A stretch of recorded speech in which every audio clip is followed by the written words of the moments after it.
Welcome to Baat Pachisi. On Baat Pachisi, we are discussing today the very controversial a new statue in India created in the state of Gujarat at a place called Kewadia. The statue is of late Sardar Vallabhbhai Patel, one of the doyens of Indian freedom struggle and the unification of the princely states of India, where he has left his significant mark on the politics of that time and for all time to come. So, the statue of Sardar Vallabhbhai Patel, which is been named as the Statue of Unity, has been a part of a very controversial discussion, mostly of the political nature, for a long time. Since its inception in 2010 or 15, and later on its inauguration in 2018 and later on. So, overview, we are going to get just trying to understand from a wider narrative perspective. So, when we talk about the Statue of Unity, what comes to our mind, what we have heard about it, and from what point of political angles or discussion or the narrative which we have heard for certain period of time. What our friends tell us, what we read in newspapers or here on the social media or mainstream media. So, the few things are significant. Number one, they say this Mr. Sardar Patel, late Vallabhbhai Patel, does not belong to the party or the people who have created this statue, one thing. So, there is no bar on this kind of memorial or statue or remembrance structure being built for any leader, past or present, and there is no restriction on the constitution. These days, for the last few years in India, our Indian intellectuals and other people, they talk a lot about the constitution as if they are the most worried about the constitutional niceties. But the unfortunate situation is they are party to the breakage of constitutional niceties on a prolonged and sustained day to day, monthly and year to year basis. But that is besides our little discussion about the Statue of Unity. So, the first thing that the people who have erected this statue has no right over that person doesn't hold true, because there is no bar. So, if the people who are saying this, they held this person Sardar Vallabhbhai Patel in such a great esteem, they would have created something, or they would have accorded him a better respect and better reaction when he was alive and later when he was no longer with us. So, all these things are a part of a history, written history, newspaper articles, books, various books, so through which we can get this perspective, and which comes out very clearly is that he was not given a fair deal by the people who came into power just after the independence, and his stature or his contribution to the Indian freedom struggle, and later on just before that the unification of princely states of India was not given a due respect, cover and perspective. So, if the other people who they say those who dislike this creation of this monument or statue, they say then they would have done it something. If not this structure, they might have done something else. But this structure is, they say the statue. The statue is of significant value, and it's a challenging engineering project. It's not just a statue because it is 182 meters high, involving high degree of technical analysis, design, the selection of the rock bed from where it has been embedded to or is created, and the design of the structure to withstand the seismic forces, the wind velocity and stability and maintenance and so on and so forth, the security element. And then it has become, it is of course initially it's a politically slanted project, because the people who have created this, right from Prime Minister Modi and others, they have certain statement to be made by creating of this, and that they did. So beyond that, it does not stop there, it has to go beyond that. And when we go beyond that, any project of this magnitude or whatever magnitude, has to create some kind of a sustainable employment and economic activity wherever it is being created. So this project has tested that in a positive manner, because it has transformed the area completely. Those people who must have seen the area 10 years before or 15 years before, and they will be able to say, they can see the pictures of the old area, they can see the images of the satellite images, and they can see the images right now and compared to. So there is a significant improvement and economic activity in this area Kewadia, where it is. It was a sleepy place with little activity, Sardar Sarovar Dam, and certain rudimentary element about this, but this project has significantly changed the contours of the economic and the employment activities in the region. So from that point of view, so this project is not a wastage, as is being stated by the opposers of this project. And then in India, the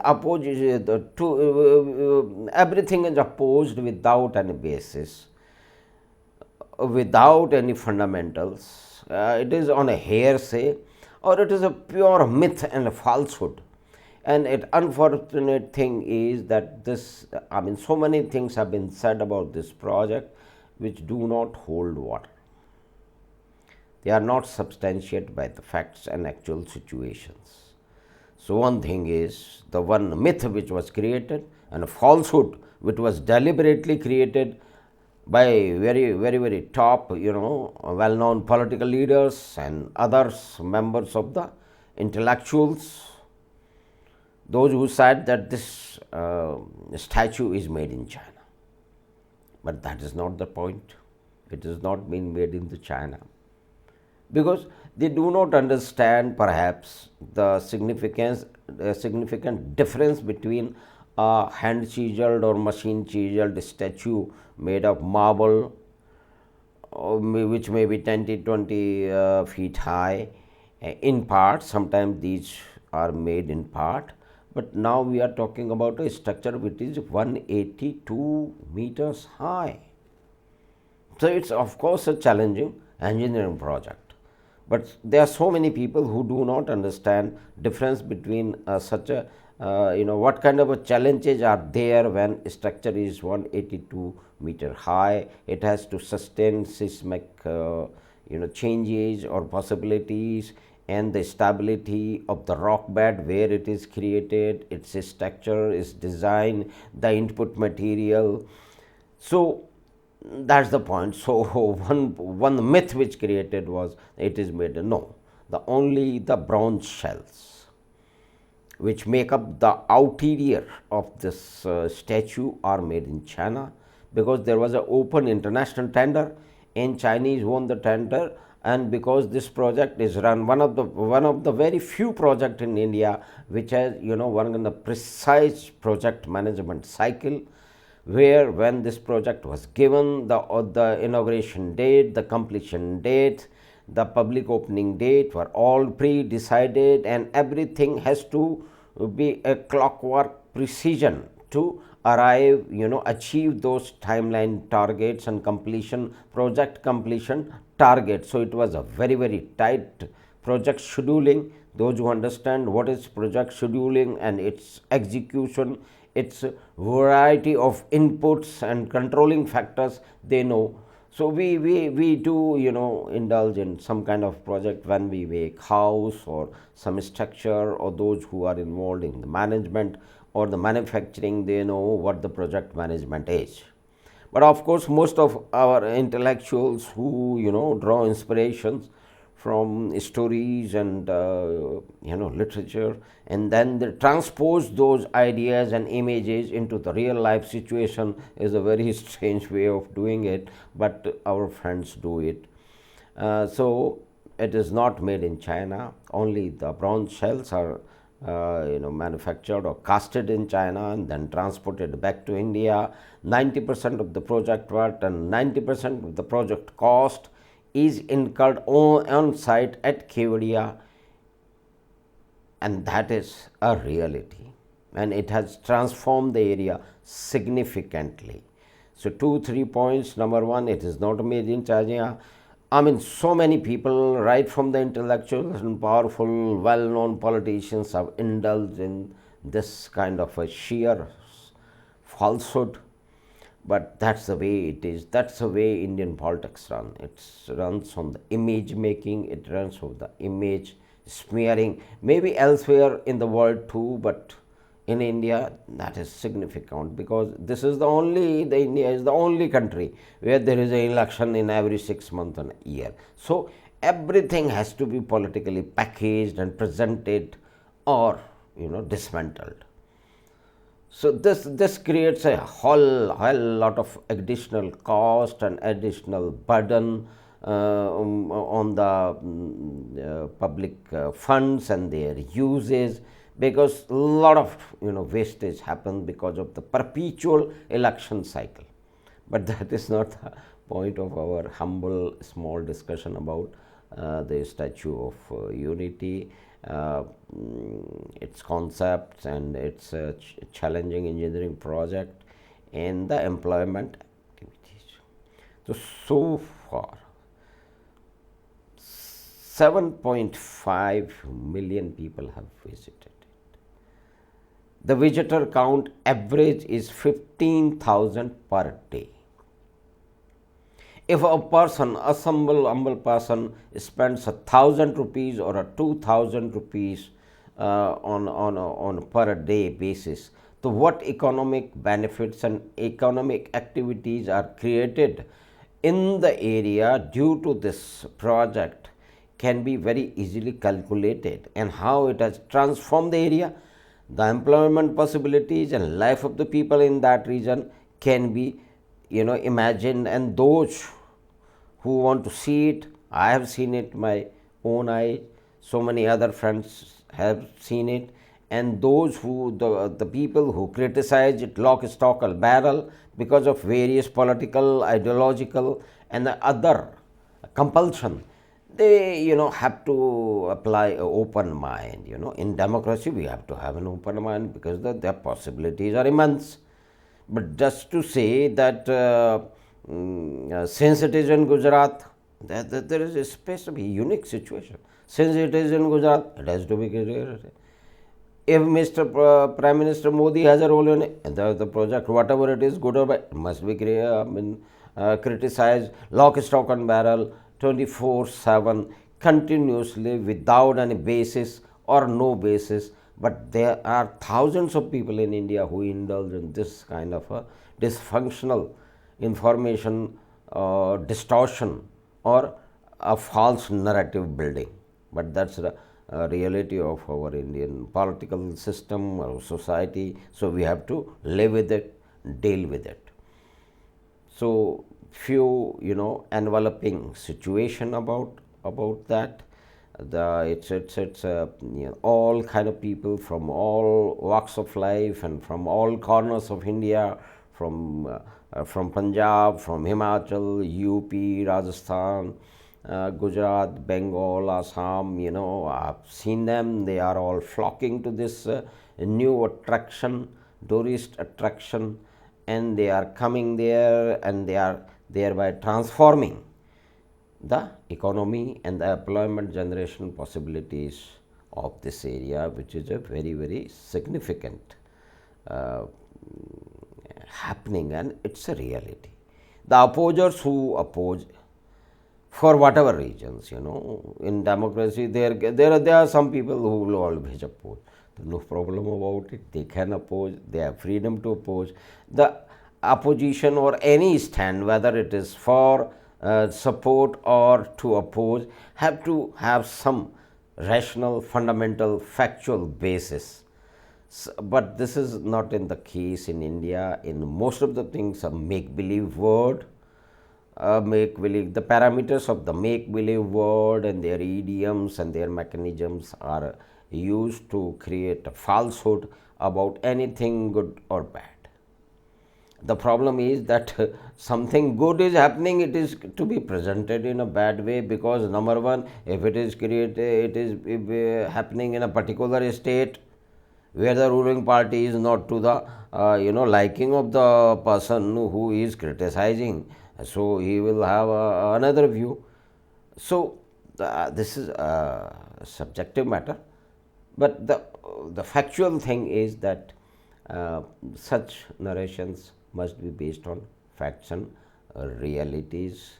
This of course project of 3,000 crores have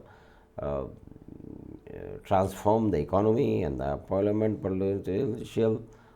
potential of this area for all time to come, and it will keep on increasing, and it has already increased, surpassed the Statue of Liberty in America as far as the number count goes. Statue of Liberty attracts around 10,000 visitors per day, but it has already crossed 15,000. So the economic benefits, those who say it is wastage, is not right. It has created any amount of the project, social project or the publicly funded project has certain objectives in terms of the transforming the economy of the area, the creation of new employment opportunities and sustainable basis. So that's all things are happening. And the other thing of importance is that they are the visitors are not going only to see the statue of Vallabhbhai Patel, which is a significant and magnificent view to look at, to visit it and to go to the lift to the inside and have a look around. We could not go because the ticket was already booked, so we had to go around to the bottom of the statue, roam around, talk to people, see there, take the pictures and just enjoy the environment and the people coming and going there. There was a very, very big crowd when we visited there in the last November. So from all the parameters, number one, it is not made in China. It's complete falsehood. The bronze claddings are made in China because the facilities was not available. It was a time-bound project, so it has to be completed by time, and only the Chinese promised to deliver, and that's it. So there, of course, there is a political statement was made by the people who conceptualized and created this statue. But beyond the project exists beyond that. Some people are only stuck into the very, very, very, very grim, very, very violent, verbally violent, very, very noisy politics of Indian variety. So friends, we hope that you have liked this enveloping initial discussion about the Statue of Unity. There are so many aspects to it. We will come back to it and will touch upon some other aspect of this statue. Hope you have liked this program, so please subscribe the channel, like the program, make a comment, and do share the link with your friends and relatives. Thank you very much. We will meet again soon. Bye bye.